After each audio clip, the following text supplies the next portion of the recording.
description of PCB design. The link, I just sent it to the chat. Let me send it again. When you click on this link, you're gonna be headed to Eagle. Eagle is free, available to download. You can use it to its almost absolute capability just by making a free account. And Eagle is one of the main PCB design software, and we are so lucky that it's free. If you click on the link that I put in the chat, you're gonna see this page. Choose your machine, click download. When you click download, you reach this page. Professor, sorry to interrupt you, but I think you're not sharing your screen anymore. Oh, let me share again. All right, here it is. When you click on the link, you're gonna be headed to this screen. When you're at this screen, you are, after clicking download here, you are sent to this page to make a free account. I'm pretty sure you already have an account on Autodesk.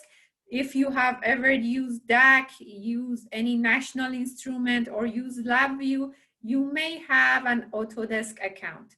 If you see it says that the username is already taken, it's because you have an account. So try to figure out your password. After you have made an account, you are gonna get to the download link. So download it for now. If you have already downloaded Eagle, you are good.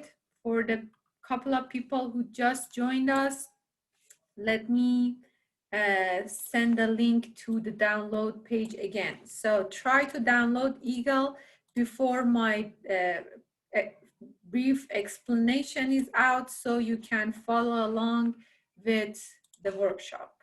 I have pasted the download link again. If you face any problem, put it in the chat or unmute and let me know. So till people download Eagle, let me do an introduction of myself. I just joined CSULB this fall.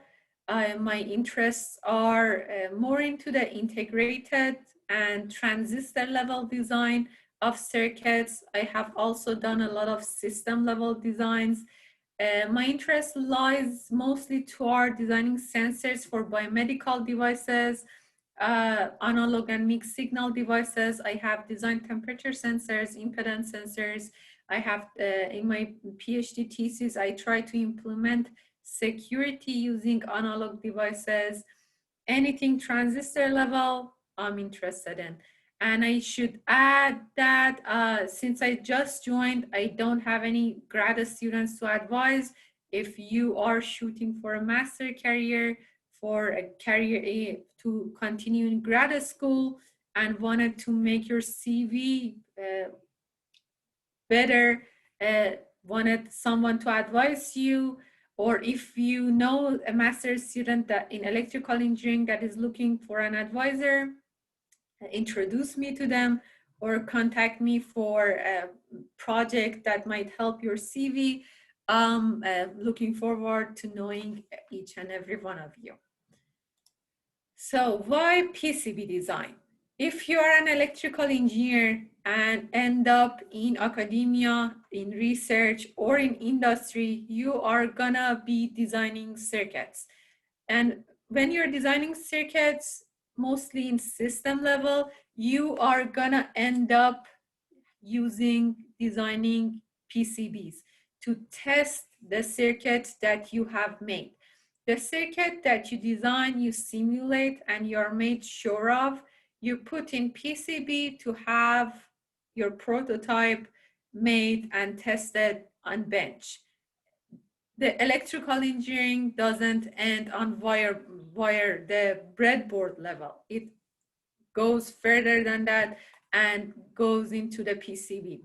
I bet that you have PCBs in your home that you can look at. If you have any Arduino board, if you have any other microcontroller board, you have PCBs. Go grab one, take a look at them, try to follow traces. between the elements on your PCB. These traces are what connect your parts together. This very complicated map is the map of your devices being connected together, and today we are gonna make that map. What is in each PCB? So each PCB have a substrate, in our case usually fiberglass or hardened plastic, with a copper layer on top, with a foil layer on top. The thickness of this copper layer, the thickness of the substrate, depends on the company that builds your PCB and the way that you are designing your PCB. Is it, are you aiming for a PCB that works in lower voltages? Are you aiming for a PCB that works in higher voltages? This makes your thickness of your substrate and your copper foil layer. There is not only one foil layer on the PCB. If you look at any PCB, most probably you're gonna see tracks on both top and bottom of the PCB. This is called two-layer PCB. It's the most common PCB to fabricate, to make, and it's the easiest one.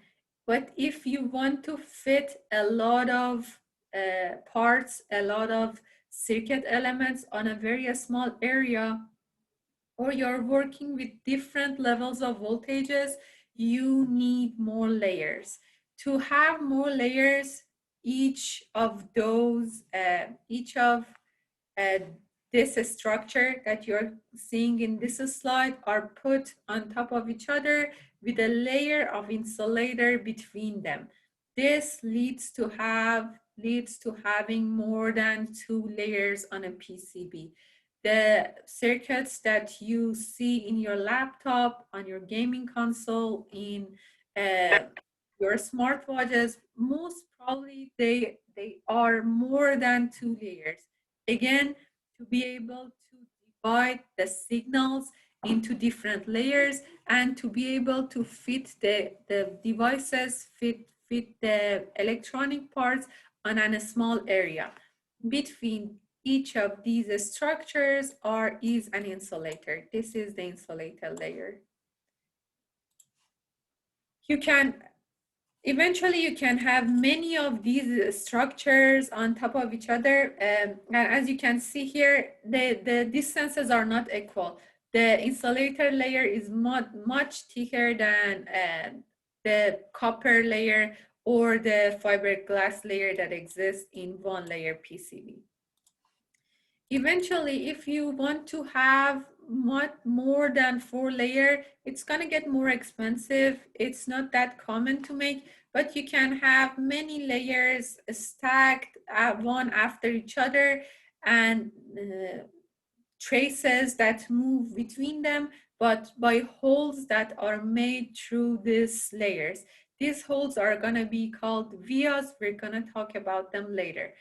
When you have a copper layer and an insulator, based on the map that we are gonna start drawing in a couple of slides, these copper layer are gonna be removed from the PCB, either by dissolving them using acid or by by applying each of these traces separately. At the end, you are left, if you're aiming for a 4-layer PCB, you are left with this structure that contains a map of traces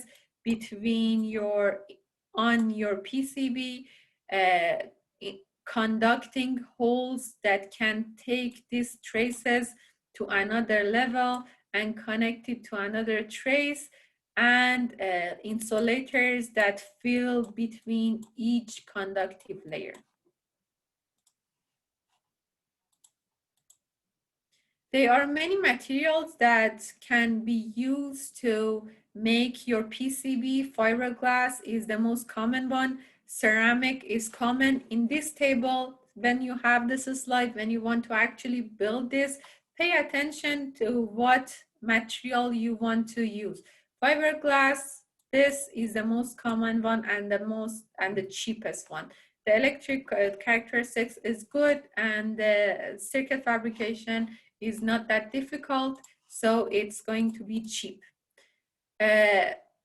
Another point on why we use Eagle, as we have gone through this already, the alternative PCB design softwares like Altium Designer, though used by industry, cost a lot per year. Eagle gives you the same option with no cost. It's free for small boards. And if you learn Eagle, it's so easy to switch to Altium Designer if you ended up working in a company that use Altium Designer. They are basically the same. So we are going to start using Eagle. If you have installed Eagle, open it. If you are done installing Eagle, again, open it. If there is any questions before moving into using Eagle, shoot your question. And again, I'm monitoring the chat. I have a question. The sign-in. Can you hear me? Hello? Yeah, I do. Yeah. So when you're signing in, what is it that you're doing? You have to sign in order to use Eagle. I have Eagle installed, but I just got an error. But instead of trying to sort out the error, I'm wondering, do we need to sign in for the Eagle to open up? The way I know it is when you start downloading Eagle, you are already signed in, and it usually doesn't sign out. But if you're seeing this page, this sign-in page, yes, when you open Eagle, if this pops up, yeah, do sign back into Autodesk. It usually doesn't sign out, but if it had, sign in. Besides this, you shouldn't be seeing an error. You should see this screen. Yeah, I'm getting an error after. Okay, I guess I'm not fully set up. Okay, I guess I'm still setting up again. All right, good.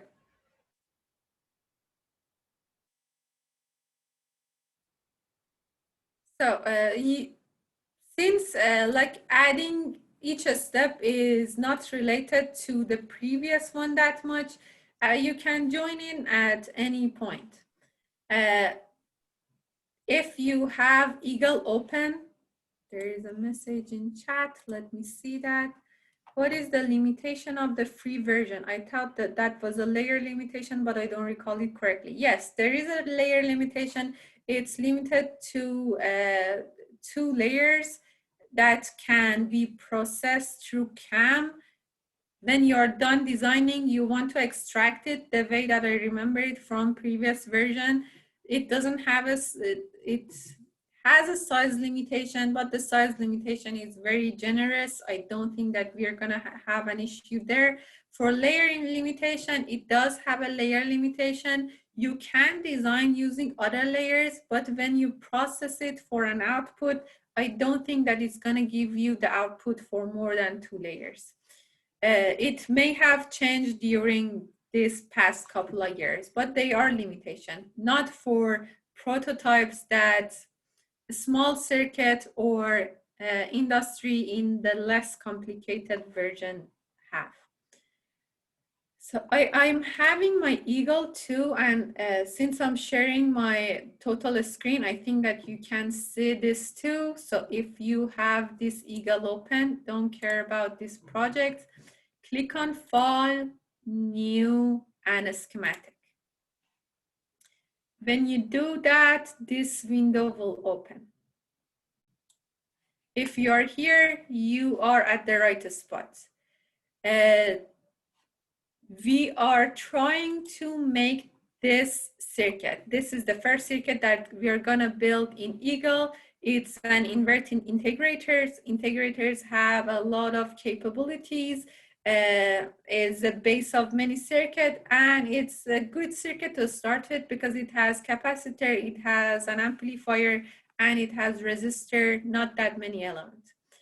I'm gonna show you how to download the libraries, then I'm gonna ask if everyone had caught up. So I'm gonna use parts from a SparkFun library. The SparkFun library has a GitHub. Again, I'm gonna put the link in the chat, so grab it from the chat box. All right, the GitHub link is pasted in the chat.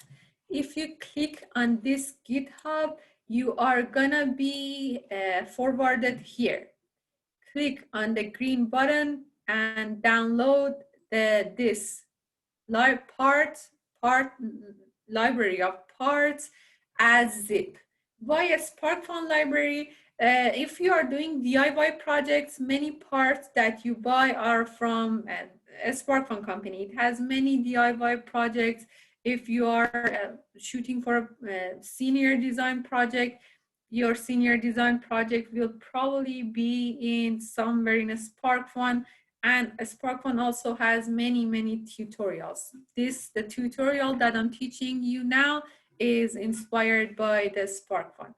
I have used their parts are good and accurate. So click on the link in the chat, click on the green button and download that library as zip. When it is downloaded and make sure to know where that library is. Where that library is, you find that library and unzip it. When you unzip this library, we need to add it as the libraries that we are gonna use in Eagle. To do that, we are gonna, in our main window, in the Eagle main window that we made a new schematic in, we are gonna click on libraries, right click, here, click on libraries, open library manager, and browse to find our SparkFun file that we just downloaded. Let me show you again. So in the main Eagle library, we right-clicked on the libraries here, and we clicked on Open Library Manager. When you do so, it's gonna give you an option to browse.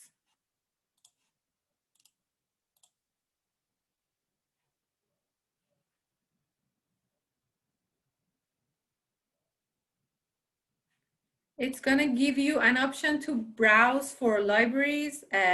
If your InDesign button is not active, go to Available. Browse for a SparkFun for the library that you downloaded.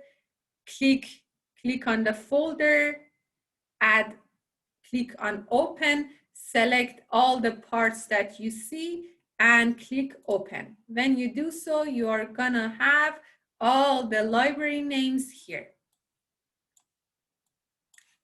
I'm gonna wait now a couple of minutes for people to do this. Add the SparkFun library to your library manager.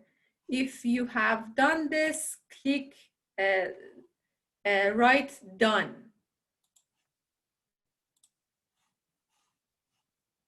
Oh, we have one done.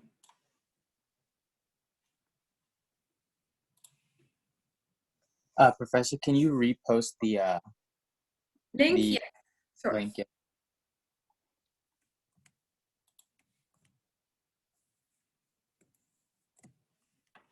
So the GitHub page is right here, and the download is right here.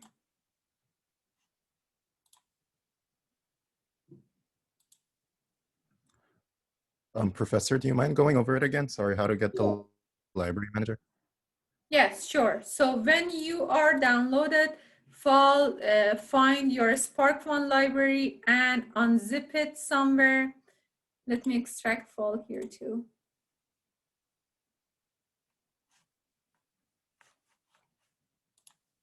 Then go back to your Eagle, and we want to be in your Eagle main screen here. In the Eagle main screen, you see libraries up top here. Right click on that and click on Open Library Manager. Go to Available tab and click on Browse. Find the library that you just downloaded. Go into this, go into the folder. So these gray icons are supposed to be your libraries. Select them all and click Open. If there is anything new here, you're gonna see all this list here. I want you to be at this point, seeing the list here.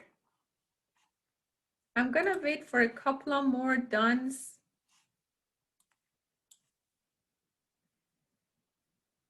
Perfect.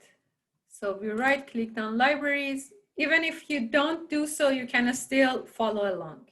No worries. So when you see all these names, click, try to choose all the Spark ones. This is supposed to be done on default, but I'm gonna redo it. By default, these should now be available to use in a Spark fund. But just to make sure that we are gonna see them in our libraries, choose them and click on Use. We are gonna use all of your Spark fund libraries. Now they're moved to in use. You don't need to have all these. The Spark fund libraries will suffice. So don't worry if you don't have that many. In available, we chose all the Spark funds and clicked on use. So now we go to our schematic. If you haven't opened your schematic, I made them here. File, new schematic. You should be able to see this. This is where we are going to draw this map. We are going to draw this map and then see the PCB of it. What does this map has? It has 4 resistors, a capacitor, and an op-amp. I know you can use any op-amp. We are going to use LM358. This LM358 op-amp that is available through a Spark fund. Note that, and this is a good trick that professionals use. If you were designing a circuit and you couldn't find your part, I'm going to show you how to find it. You couldn't find parts, search for it with the keyword snap EDA. This has a very complete library of devices. Why am I saying it just after installing the Spark fund library? Because if you want to find a part and you find it in a snap EDA, download the symbol and footprint. The process of adding this library of this single device is exactly the same as adding the Spark fund libraries. So have it in the back of your mind. Whenever you were stuck and didn't find a part, you can use this site that I have the link in my slides to find the parts that you don't have. We have all the parts we need. We don't need to go to a snap EDA. Right now, we want to start adding our parts. So let me start by adding the LM358. To add parts, I clicked on this. A good thing about Eagle is when you hold your mouse on top of the button, the explanation pops up. So this is the add part. If you see a few other ones, this is wire, this is labeling, naming the wires, this is naming the parts, adding value to parts. We are going to use a few of them: rotating, moving, all the icons that you have probably seen in SPICE, seen in other electrical engineering software. So we clicked on add part. When you click on this, if you have installed the SparkFun libraries correctly, and these are alphabetically ordered. If you come down to S, you should see all these SparkFun that you used in your, that you click to use. If you want to find the part manually, you should know what is an LM358. LM358 is an amplifier. So I'm gonna go to in a SparkFun library. When I added parts, I'm gonna go to amplifiers. Now you can see I messed up my libraries by adding the libraries twice. I have 2 of them. Don't add your libraries twice. That's not good. So again, I clicked on add parts, self-explanatory, right here. It is alphabetically ordered. So you come down to S. I know LM35 is an amplifier. So I'm gonna go to SparkFun IC amplifiers and find LM358. Don't put it yet because I want to tell you, show you another way of finding it. Another way of finding parts is searching it here. But Eagle is the worst with searching for whole phrases. It has so many like letters that come before the device name and after the device name that if you put the device name, you usually find nothing. The trick to actually find your parts is putting the name of your device between 2 stars. This makes it available for Eagle to find all the parts that include this name. So it's gonna look for it and bring on all the parts that has LM358. Then again, I did find it already. So let me click on this. The SparkFun that I want to use is this top one. If you want to know the difference, you can look at this square here. When I click on the different LM358, they look different. You see, one of them is wider, one of them is narrower. This completely depends on the device that you want to buy after you have made your PCB. It's usually a great idea to have your parts before you make your PCB. You have the parts.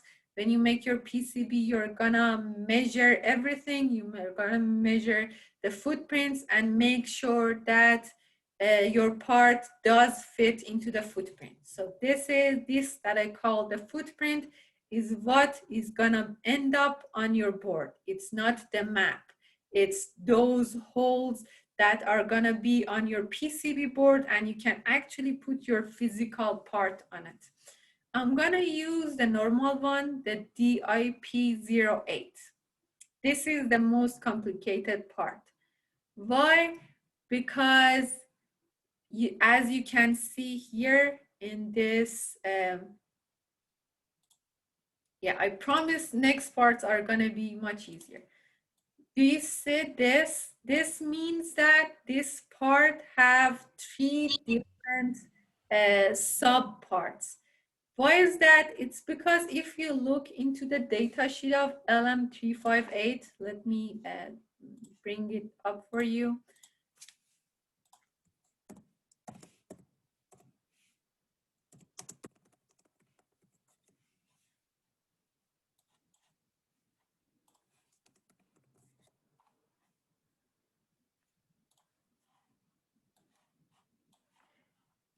Each device, each LM358 has 2 of the amplifiers that we need inside them. We only want to use one of them. This is why when I click OK, it gives me the first one, automatically give me the second part of the LM358. It's gonna be pin 5, 6, and output 7. And then it's gonna give me this weird block. What is this weird one? It is the 2 pins that show you where the power and ground is supposed to be connected. So when you have your actual part in hand, it's going to have 8 pins. Pin 1, 2, and 3 are for one of the amplifiers. Pin 4, 5, 6, and 7 is for the second amplifier. Pin 4 and 8 are the VDD and ground, VDD and GND that is supposed to be connected to your supply voltage. Each part is going to have its supply voltage, and this is the supply voltage for your amplifier. I'm gonna click on move and put one of these amplifiers away because I'm only going to use this one. You can delete it, but if you delete it, when you at the end of your design, you're gonna get a warning that you have a few pin not connected to anywhere. So I'm just gonna leave it here, maybe connect the ground to it or delete it altogether.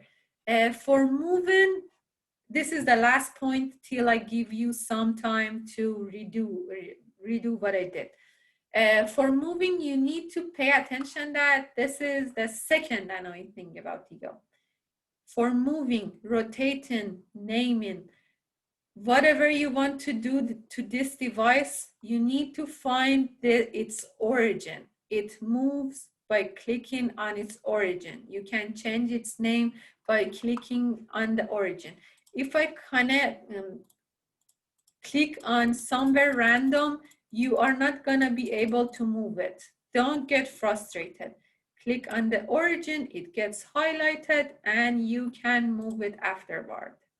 Click on origin, move it. If you click on the pins, it won't move. If you click on the output, it won't move. And you're gonna see that weird blip, blip.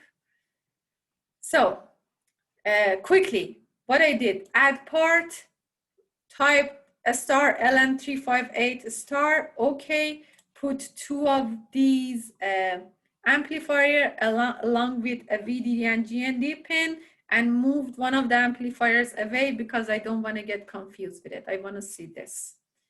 Do this and type done. And shoot your questions.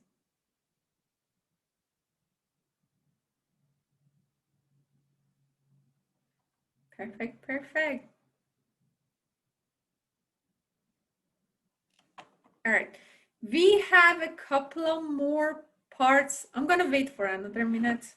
I don't wanna push anyone.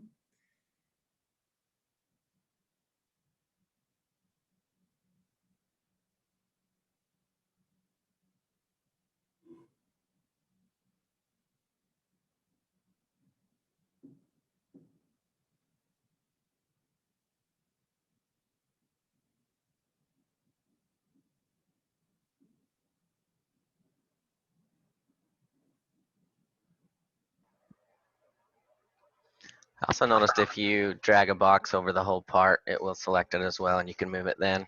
Yeah, that's a good tip.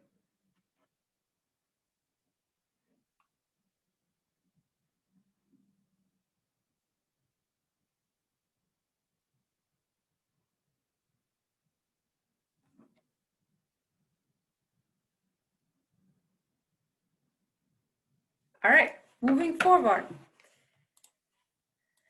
The next couple of pins that I'm gonna add, and my slides is just gonna show, let me show you. The next couple of parts that we are gonna add are resistors and capacitors. Before that, I have a video in my slides that show you how to do good search in Eagle.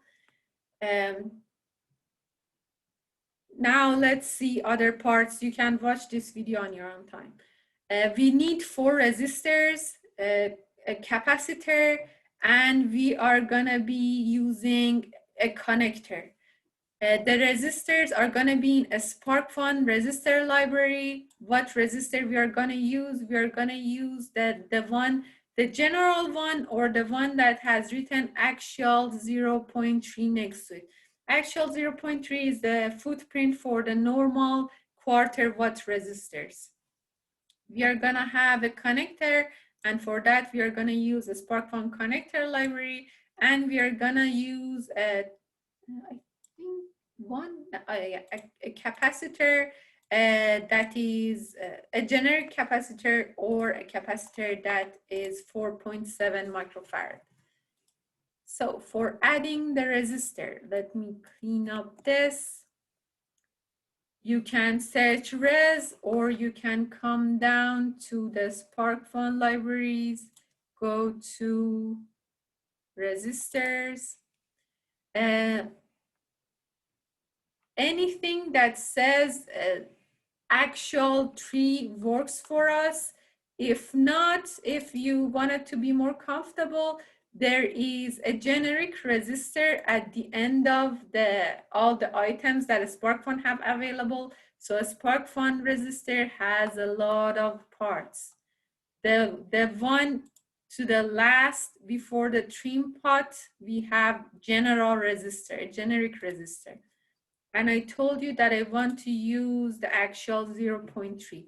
The other ones are SMD ones.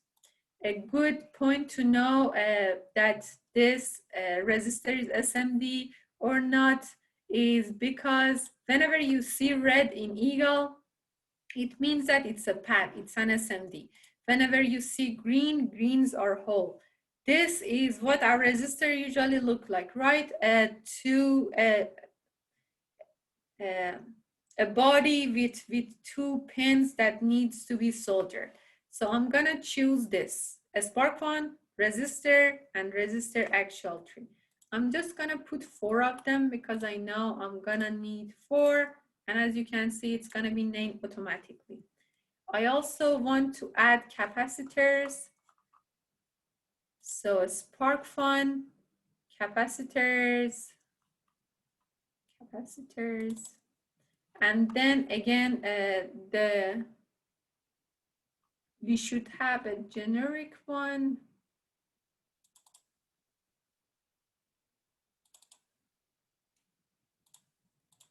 Let's use the 10 microfarad. I think the 10 microfarad has a capacitor that has polarity.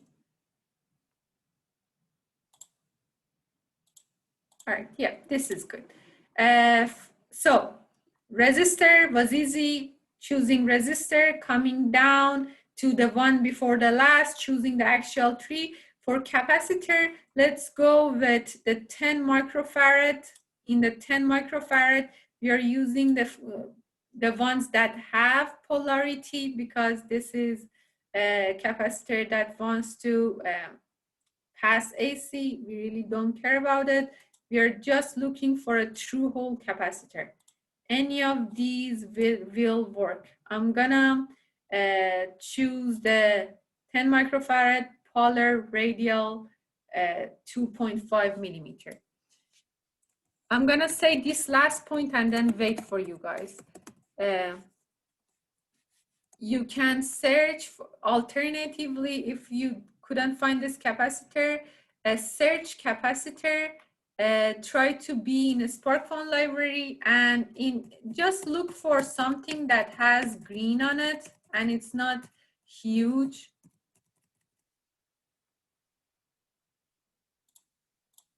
So when I do so, yeah, the 10 microfarad is the first one. Any other capacitor would work too. This generic capacitor that my Eagle has available is a good capacitor too. But if you want to have the one that I have, a SparkFun capacitor, 10 microfarad polar capacitor, and the 2.5 millimeter one. You said only one capacitor? Yeah, one capacitor. All right, who has the 4 resistor and a capacitor? Write down in the chat box.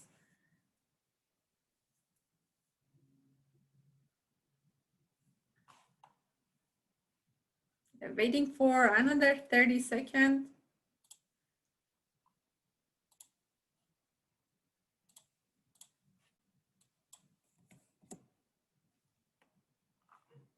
Does anyone wants me to show the resistor or the capacitor? Are you good?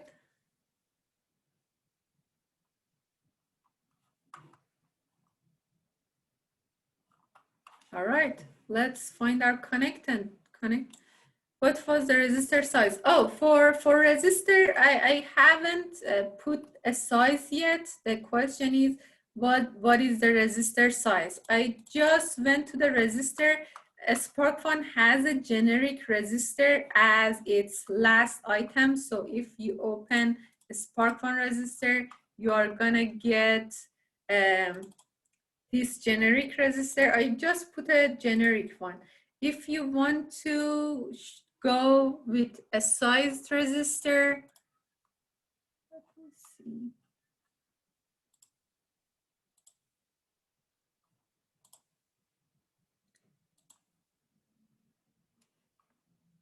So the two resistors are the resistors are going to be 1K. We're gonna just have the value of 1K, but we're gonna do it separately.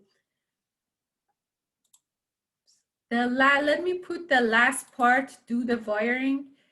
The last part that we are looking for is a connector.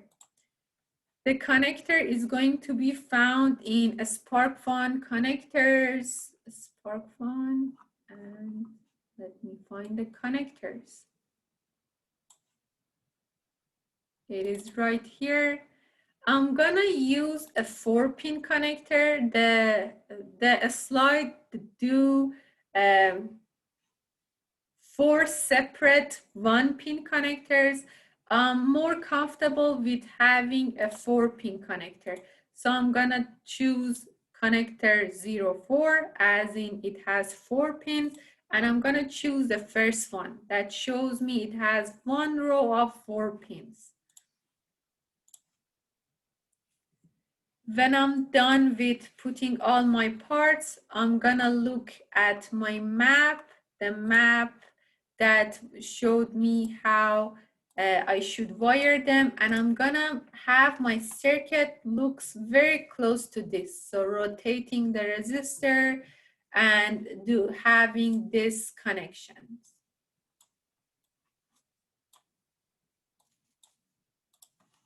The rotation button is right here.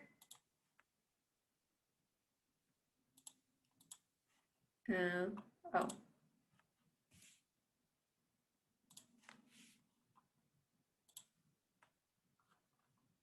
Again, finding the plus sign, clicking on it if you have problem, seeing this plus sign, zoom in, and I'm gonna try to move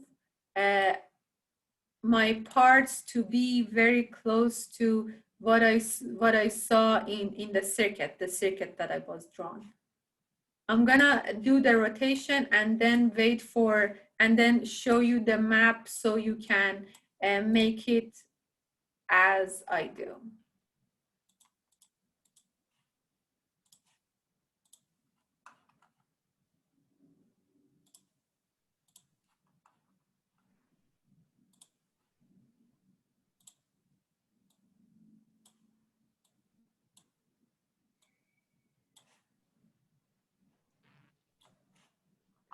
For wiring, we use this net button. So far, I have this. The capacitor is going to be connected like this. One resistor is connected like this. And the neater you are here, it's better because you get used to being neat for your for more complex design. All right, this is what I have so far. I'm gonna give you time, have the map of my drawing on my circuit here too. And again, for connectors, I was in a SparkFun connector library and choose the connector 04 and the one that said 1x4, meaning that it's 1 row of 4 pins. Let's have this and then move forward. If you're looking for the wiring button, is this green one, it's net. Yeah, and narrate if you're having a problem, if Eagle is giving you a hard time to move stuff, don't forget about this plus.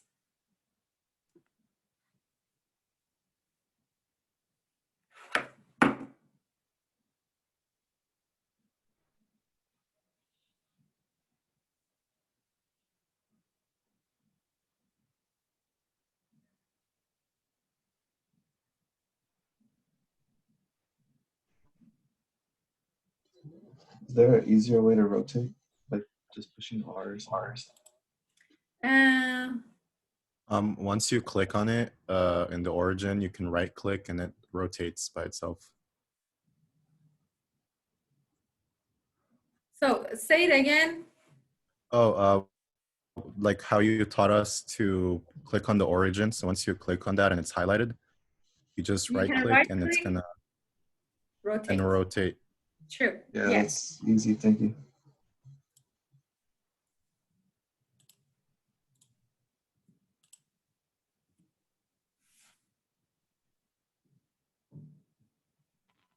Oh, it says how do you wire everything using net. So net and clicking on the start, clicking on the finishing point, it's gonna connect it together and form these dots. If you don't see dots at junctions, get a bit skeptical. Maybe it's not connected correctly.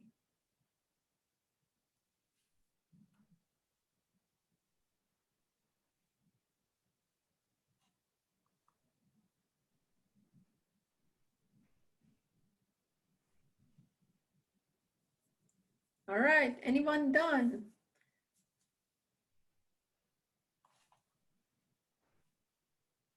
Oh, perfect.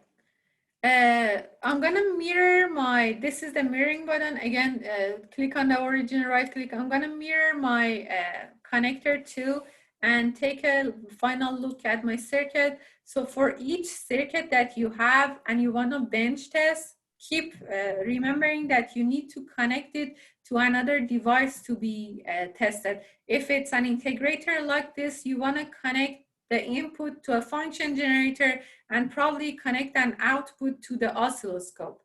You also have a power supply for whatever circuit you are trying to run. So you need VDD, you need ground, you need your input, and you need your output. I'm gonna connect all of this to my connector, and I'm gonna name them later, but have in mind that what each device is connected to. So I'm gonna have my output as pin 4. So having this net, I'm gonna have it as pin 4. I'm gonna have my VCC to pin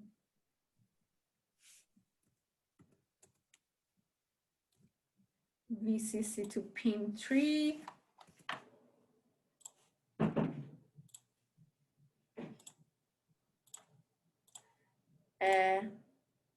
This to pin 2, and as you can see, it's becoming very clustered. So how I really don't want to have this wire all around so it reaches my connector.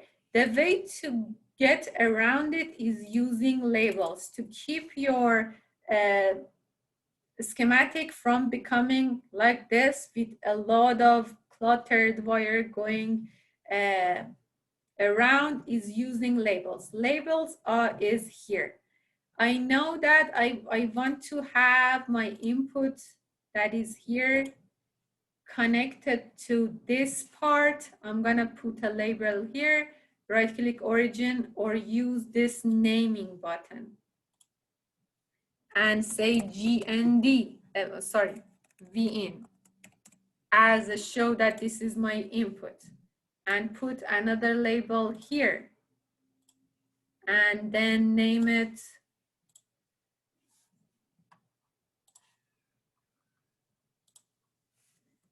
V in, exactly the same way that I had for my input. It tells me, do you want, if you already have a V in, do you want to connect this to? Yes, this was my whole point. I want to connect this. I also want to put grounds on the bottom of this resistor. So I'm gonna again add label or directly use name on the wires to name them G and D. You're here. Name button here, G and D.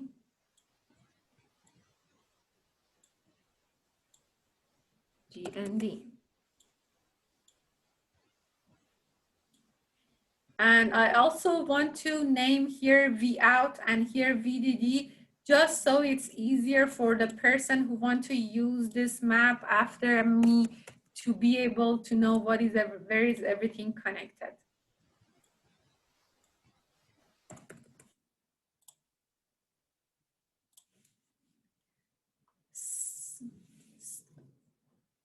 So let do the naming of the input connection to the connector, and then we are gonna move to our last step of a schematic before moving to the PCB, and we are gonna move to the PCB afterwards. So name everything, have it close to this, be neater than me. How do you name it again? Sorry. Again, you can right click on wires, or I use this button, name, and then click on wires. You can also alternatively use label on a wire.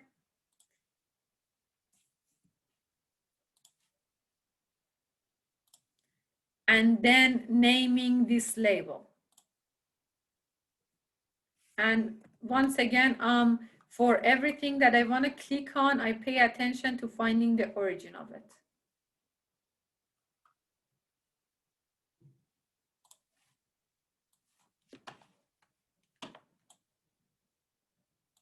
I'm gonna wait a minute and then move forward.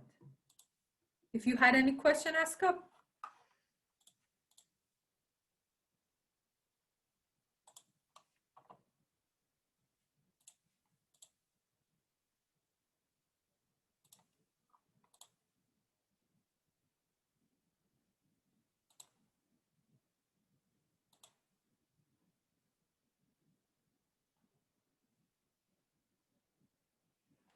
Are we going to connect those V in and GND wires? No, the thing about label is when you name them the same, it's going to be connected in Eagle's mind. So you're going to see it when we move to PCB. When you move to PCB, you are going to see that they are going to be automatically connected. Another question is VDD connected to the third connection in the connector? This is your design. Just have one pin to V out, one pin to V in, one pin to your supply voltage, VDD, one pin to ground. And again, think that when you have a circuit on breadboard, how do you test it? First, you need to connect a supply voltage to it, so VDD and GND. And then your circuit probably has an input that you connect from somewhere, an AC voltage, a DC voltage, and then an output that you want to monitor. So goes to your oscilloscope.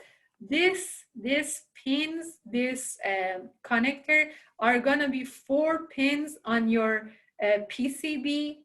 4 pins that are on your PCB. When you get your PCB that is based on this map, you can connect alligators to this. One alligator go to supply voltage, one alligator go to oscilloscope, one alligator go to function generator. This is your connector. It's up to you how you want to connect it. All I know is you need 1 pin for V out, 1 pin for VDD, 1 for GND, and 1 for V in.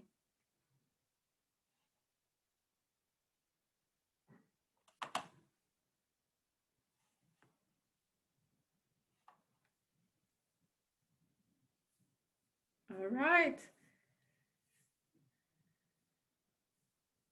Anyone done? Have those done written in chat? Like to see them comment. Perfect.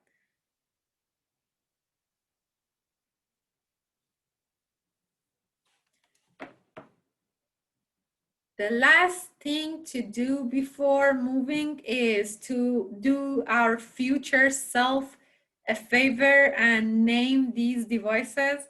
Why do we name them? We name them because we want to have these names on the PCB.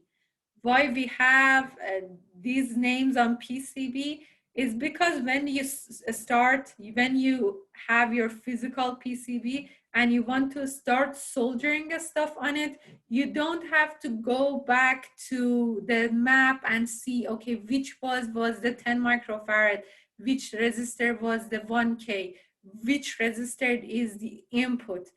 To be able to have a self-sufficient PCB, name your resistor, your capacitor, and give them value. If it help, R1, R2, R3 is good, but if it's helpful for you for future, name it more clearly, like change this to Rin because it's the input resistor. This top one is the feedback resistor. So let me change the name to RF. The changing of the name again is done by the name button. Click on the origin, change the name. This is the feedback resistor. I'm gonna name it RF. This is the feedback capacitor. I'm gonna name it CF. Making it clear. Apart from, and now I'm gonna change the name of these two to R1 and R2. They are less important resistors. Again, each naming is done by clicking name, clicking on the resistor. I'm also gonna give them values for now since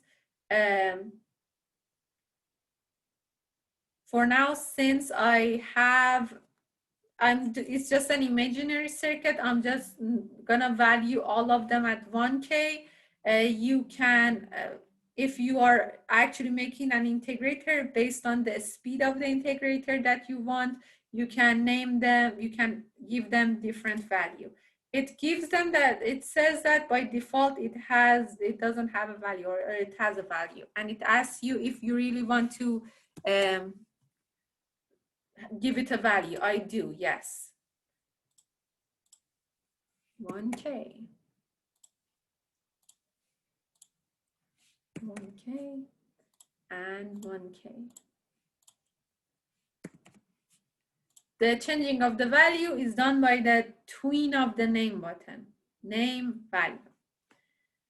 At this point, I'm done with my schematic. Here's where the magic happens. This is perfect in Eagle. In Altium Designer, you have to go through a good wizard to make the PCB, but it's annoying wizard. It asks you all these questions that you probably don't know when you start. You have just started with designing. Eagle don't ask you anything. You can change it later. It makes the PCB by default using this magical button that says generate or switch to board. You click on it, it asks you, you don't have an actual schematic. It doesn't exist. Do you want, oh, before doing, let me save it.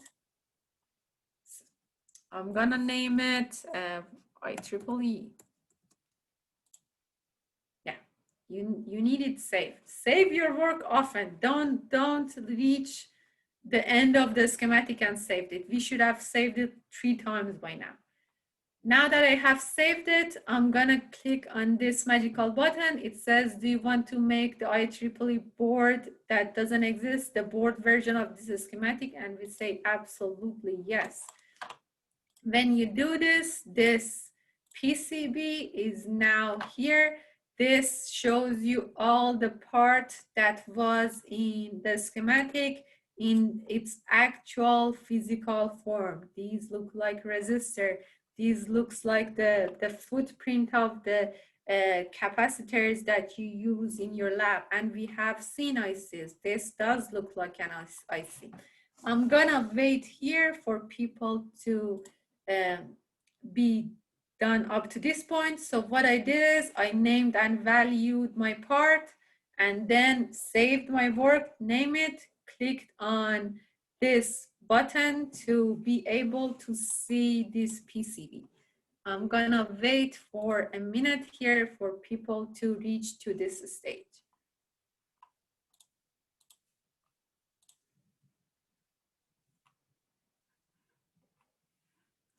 It says, the question is, what is J1 part? So let me show you. I have a PCB here. So here's a microcontroller board that I teach. J1 is the connector. In the physical world is these pins. You see these pins? Where they are used to hold alligator clips, connect wires to them, to connect it to oscilloscope, connect it to power. J is this part.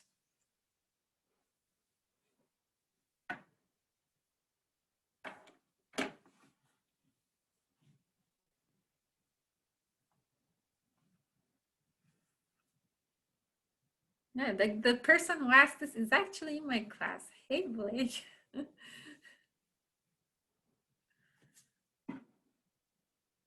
Just curious, is R2 functioning as a pull down? So R1, and yeah, you can say, yeah, pull down is a good word. It's because if you don't have anything connected to an integrator, because it's an integrator, this charge has nowhere to go.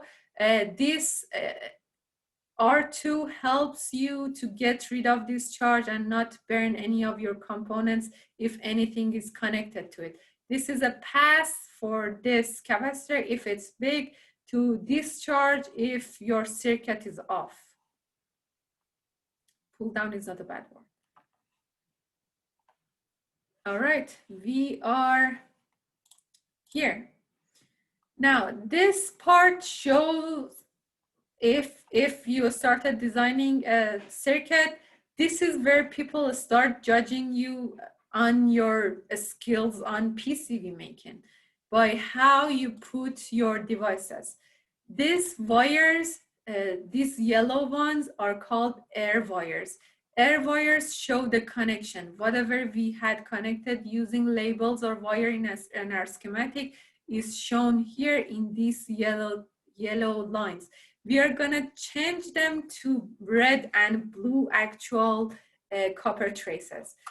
We want to put our parts so that it's neatly distributed, and these wires, these yellow one, are as less tangled as possible. By moving here, again, follow the same rule. You need to find the origin. Another point, have your connectors at the edge of the board. Having alligator's clip connected to a middle of the board is annoying and unfunctional. So have connectors at the edge of the board. Another point, don't have devices pointing different direction.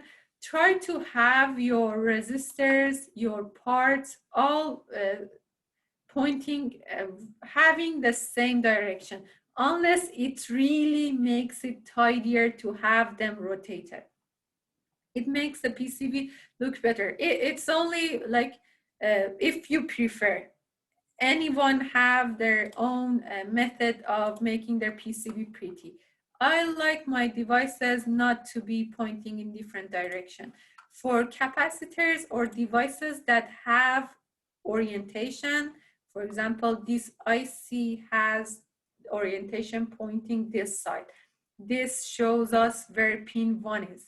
If you have multiple of these ICs next to each other, and one is faced to the right and one is faced to the left, when you want to solder it, you most probably would make a mistake of soldering it, one of them wrong, because your mind wants to repeat the same thing, wants to put them in the same direction. So for the parts that have default orientation, try not to rotate them that much. It's gonna make it easier to have it by default. I'm just gonna move everything and put them by default. Then I'm gonna try to untangle them. So I think if I rotate this one, yeah, I think it looks better. It looks less tangled.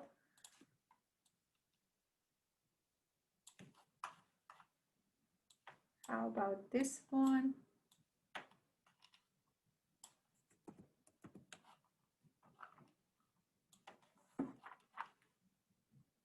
I'm gonna rotate this one too. Do you see like the yellow wires being, all right. Not bad. I think devices are looking good. All wires seem logical. I have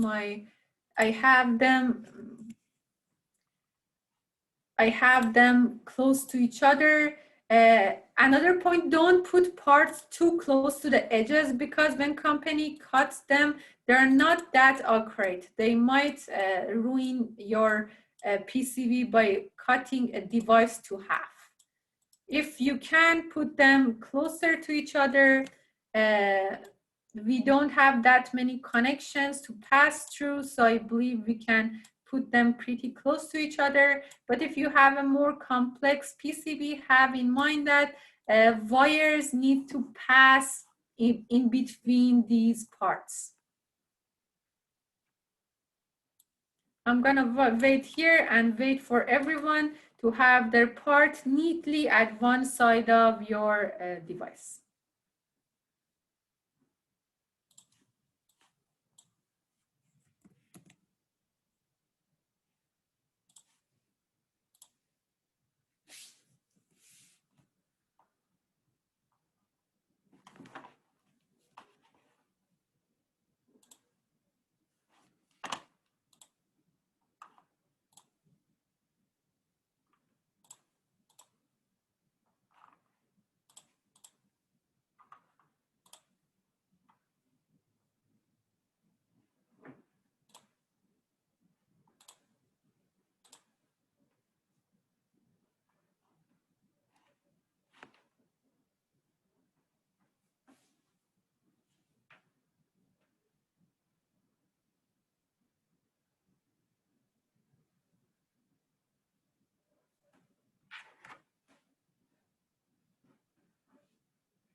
Is there a way to drag the board around? Like not move the components, but like drag without zooming in? Oh, right. Um, You mean move this black thing, move this black Yeah, board? Middle click. Yeah, I'm gonna tell you after that the dimensions of the board can be changed easily by clicking on the sites. So it's pretty easy. You can use And middle this, click to drag the board around. But that's what I found out.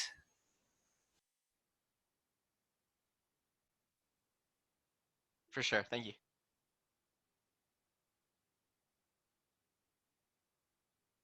yeah, this is the next step that we want to do. We want to click on the edges and make the board almost as big as our parts.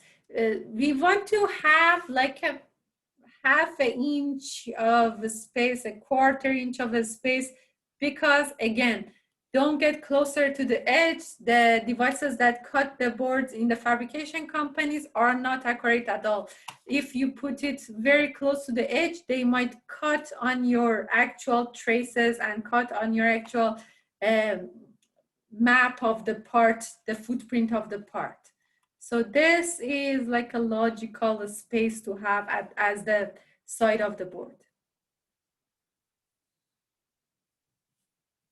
All right, let me wait for another minute, and then I'm gonna ask if you're here or not.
All right, is anyone done?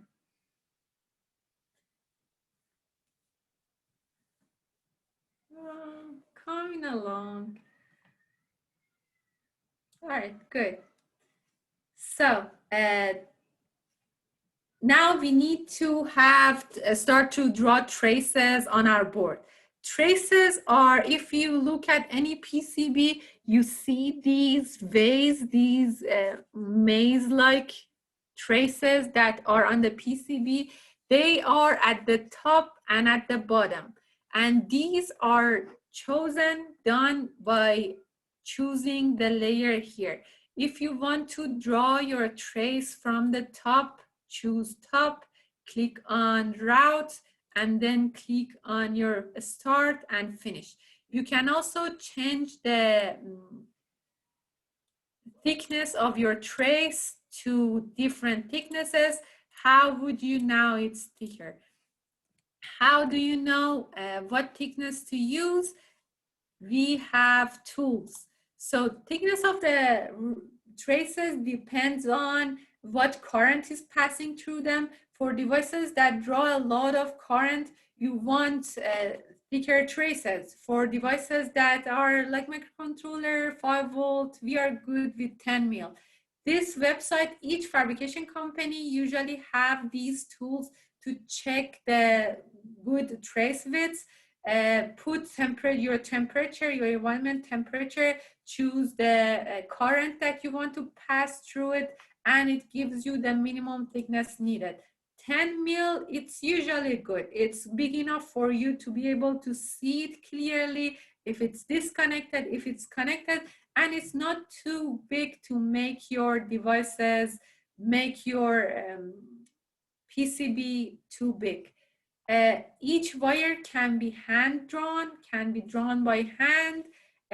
Usually we choose horizontal lines to be one color, vertical lines to be another color.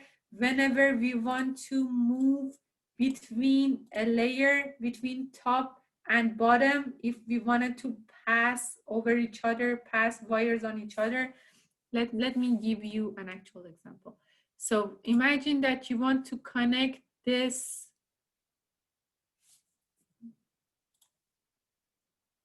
to here.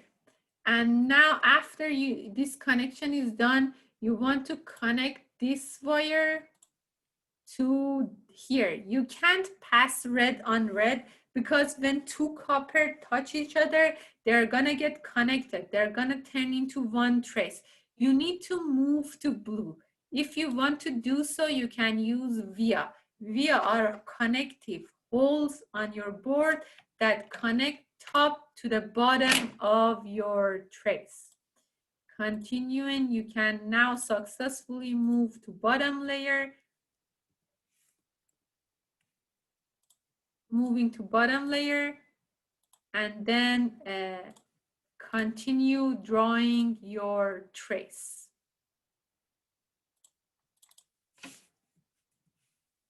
But there is an easier trick before doing all of this. Eagle has an option called auto route. It's not the most professional thing to do, but if you are in a hurry and if you tweak it a bit, it's a good tool to use. So it's in tools, it's in auto router. And if you want to go by default, you can go by default and start the routing of your board automatically. It's gonna route your board completely and be done for such a small board in like tenths of a second. Again, it was in tools, auto router, and then continue.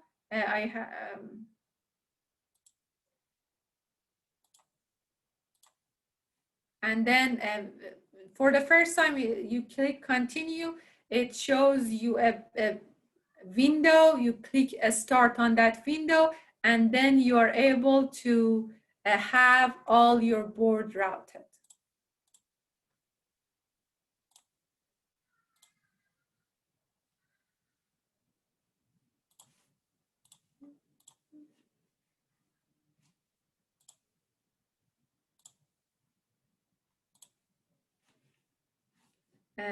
finished. Is anyone else finished?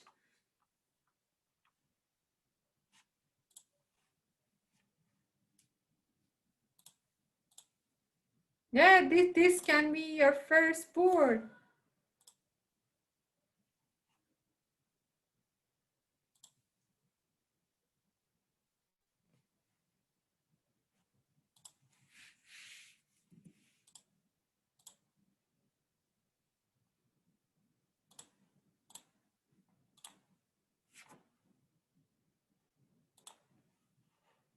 All right, good. We have our first PCB. From now on, we go for the last like 10 minutes of the class. I'm gonna explain these optional stuff that you can add to your board. For the sake of time, I'm not gonna wait a long time for you to use these options. They all do exist in my slide. The first thing that is very useful to do is the use of polygon. What are polygons? Polygons are plates that are that covers a whole side of your breadboard. Why we use them? There are many reasons to remove noise. One of the most important ones is to remove noise. When you have only a small trace of ground and you have a lot of signals on your board, after a few connections, after a few signals passing through, especially if you have large AC signals or other large alternating signal, your ground might not be a ground at 0 volt anymore. It might be at 0.01 volt. It might be at 0.02 volt. For applications, even common applications like analog to digital converters that I'm probably sure some of you have used on Arduinos, this can be very disruptive. It can make your reading change by a bit or two. If you're working on something that errors get accumulated, you might have a problem. So it's good to have a ground plane, to have a large ground at the bottom of your board to make sure that your ground stays at 0. You don't have extra noise. Also, it makes it more convenient to connect a common signal. Usually ground is the most common signal in circuit. Even our board, you saw that we connected like 4 pins to ground. When you have a ground plane, you can skip having connections, actual connections to ground. How we put polygon? Polygon button is here. You choose I'm gonna draw my polygon on the bottom. You draw a square here that you want this polygon plane to be. It can be rectangle, you can have curved edges, you can be fancy with it, but you need a whole closed square. It automatically asks you if you want to connect it to a signal. We usually connect to GND. Since I have routed, it doesn't make sense now. I need to remove them so it can connect it to GND. My GND is already connected here. If I didn't have these connections, the polygon would make that connection for me.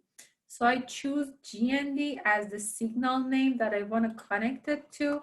It turns this rectangle that I did into dots, and when I push rat's nest, it does this. Let me do it again. So when I'm a polygon, it also gives me a whole lot of option on how, what shape I want my polygon to be. Do I want a solid space? Do I want it hatched? Each of them has their own benefits. Spacing from the pins can be changed. The width of the line of the polygon can be changed. Let me do the polygon again. so that you can see now it's changed into a hatched form. And after I click the rectangle, I click rat's nest. And now I have the polygon. As you can see, it's away from my pins, so there is no danger of having my pins being connected to it. And whenever I have a ground, it has connected my ground to this grid of polygon. So if even I delete this connection, it doesn't make any difference.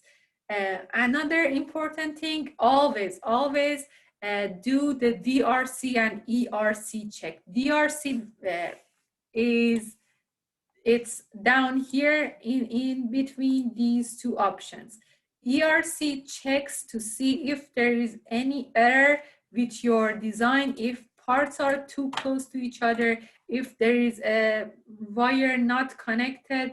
The DRC check to see if your schematic do match the PCB. So let me do the ERC here first. It says that the pin of this second one is not connected. The unconnected pin on UG in,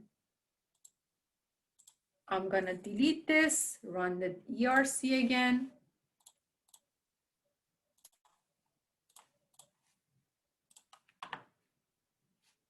It's down here, ERC. Now I only have warnings that those pins are not connected. The yellow ones are warning. The red ones, as you saw, are the red pin, are errors. Errors, pay a lot of attention to them. They can mess up your PCB. Warnings, do pay attention to them, but you may not have any problem. Like here, it tells us that our connector has no value. Connectors don't have values. They're just connectors. And it tells me that there should be a part, the second part of my amplifier. I know I deleted that because I didn't need it. Another let me have the DRC2. This gives you can choose option for it. How much is the spacing? You can change all of these options. If you're working on a PCB that needs traces more apart, you can change the clearance. If you want a PCB that has a lot of distance from the holes that you have on your PCB, you can change this difference. All of these are changeable, but by default, Eagle has a logical set of design rules, the rules that it checks designs on. And it says that DRC no error here. If there was any error, it would have popped out. So we now know that this is DRC and ERC clean. What is the next step? Usually it's a good idea to put holes on the fore part of the PCB so you can have spacers on them. Most of the professional designs have spacers so your PCB is not on a metal desk, so you can't ruin your PCB. It's a good idea to have spacers. This is the way to put holes or spacers on your PCB. So after you are done with everything, now you need to find a company to build your PCB for you. At the end of my PowerPoint, I have a few slides that goes through different companies and their prices, and also a couple of videos that show you how you can make your PCB at home. You can, it's not encouraged by me, don't do this at home, but you can make your PCB by having an acid, dipping your board, having a photoresist that can be as simple as a whiteboard marker, dumping your PCB that has been covered by marker for traces can give you a very simple PCB. But what you can do at home is send your PCB for fabrication to a company. These companies can do your PCB. This is a This is PCB Way. It was a Chinese-based company that started one in US, made it very fast and cheap for us to make PCBs. The 2-layer PCB that we made with that only takes 3 days to be built, only costs $33 each. Now it has a maximum board size, but the maximum board size is very generous. It's 30, is like 20-inch by, it's 12-inch by 5-inch, if I'm correct. When you're going through your PCB fabrication, it asks you to enter the dimension of it, the layer of it, the quantity that you want, and it would give you the price. It also asks you different questions on what do you want the board material to be, or do you want to do an electric test on it? Usually, for each PCB fabrication company, they have a manual to submit. If not, search these terms. Like if you search ITAR on Google, it will give you a very broad explanation, a very couple of sentences of explanation that is very clear for you. It can, other companies ask for different materials of the substrate, the way that they're putting the copper. You can have many options. Another very cheap option is Express PCB. The bad thing about Express PCB is it has its own software. Though it's free, it's harder to work with because it's not very, the visualization is not as good as Eagle, but it's very close to what we have in Eagle. So if you have the stomach to deal with a new software, Express PCB is very cheap. There are better PCB companies that makes very good quality of boards, like Sierra. Sierra is located in California. It is more expensive, but this is what we used when we had funding for our project. The quality of their boards is very good, but it can go up to like $500 compared to $33, and you may change your mind.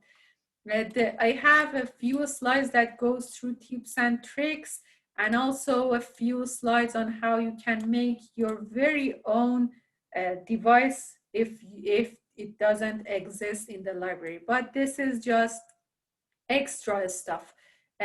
Eagle also have 3D visualizations for board. It's an add-on that you can install for free. It's called 3D Fusion. It's a great way to see your actual board in 3D before sending it for fabrication. I'm ready for any questions, and just note that this is what the point that we are now, being able to draw a schematic, being able to draw the PCB, what companies expect as you as an entry-level engineer. Everything else you're gonna learn as you are getting more professional. Any questions?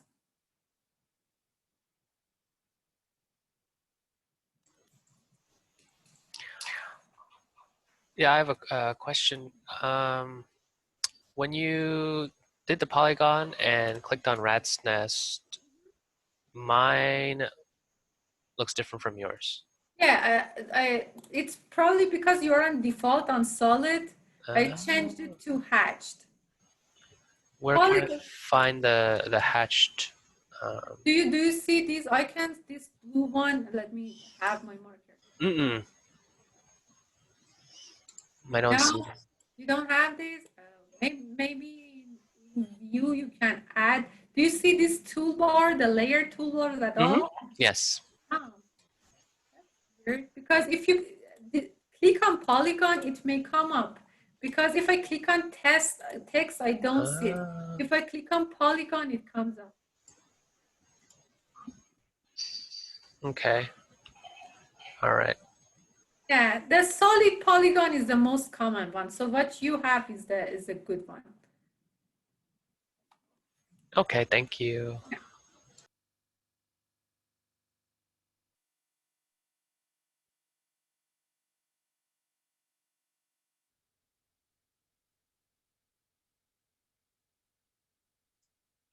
Professor, you'll email me the PowerPoint, correct? Yes, Okay, for I sure. will email you the slides right away.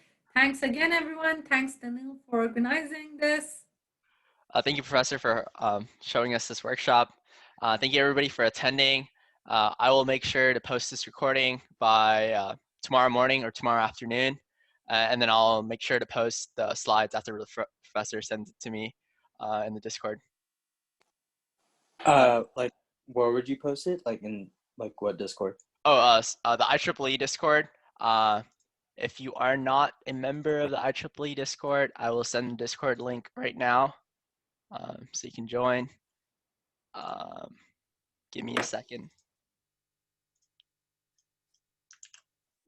The Discord link for the IEEE Discord is in the Zoom chat. Thank you. Yep, no problem.